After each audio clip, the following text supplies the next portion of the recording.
Matapos makausap ni Kisses si Kuya, tila maganda na ang kanyang pakiramdam. Thank you, Kuya.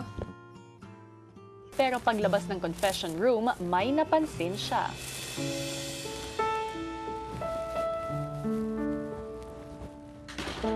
Akala ko sa'yo natagpuan pag-ibig na walang hanggan ang ating pagsasama. Pinaglaruan ang tadhana, nagmahal ka ng iba. Ilang sandali pa, ang matalik na kaibigan ni Kisses na si Maymay pumunta sa girls' bedroom. Kuya, bakit? Ano nangyari? Wala, yung Ano sa Marco mo? baliw. May gusto ka kay Marco? Bakit ka hindi ka makaiyak kay Marco? Oo nga, bakit sobra? Oh my gosh! Ayoko na! Ano?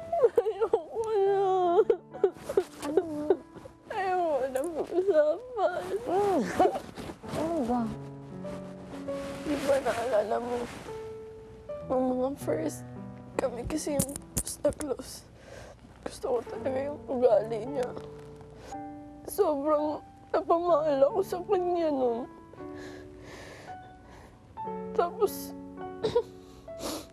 kung kailan na-attach na ako sa kanya, doon, biglang tumigil na siya. Tapos, yung sinabi niya na gusto niya si Memory, sinabi niya sa akin. Siniisip ko, paano ako? Akala ko ba? Akala ko ako. Ang sakit.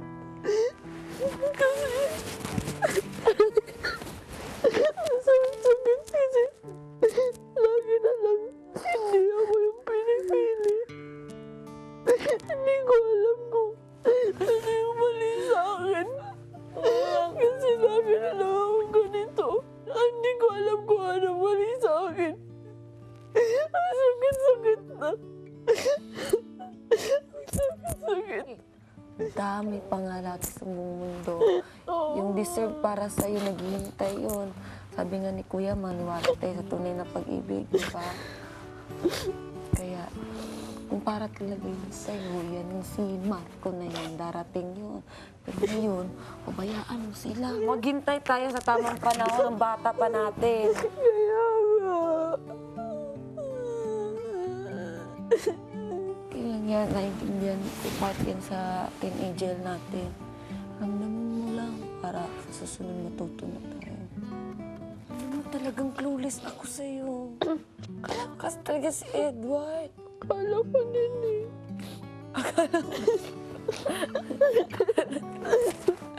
Alam mo rin si Edward. Naoy, my tears are precious. Ang pangit ko.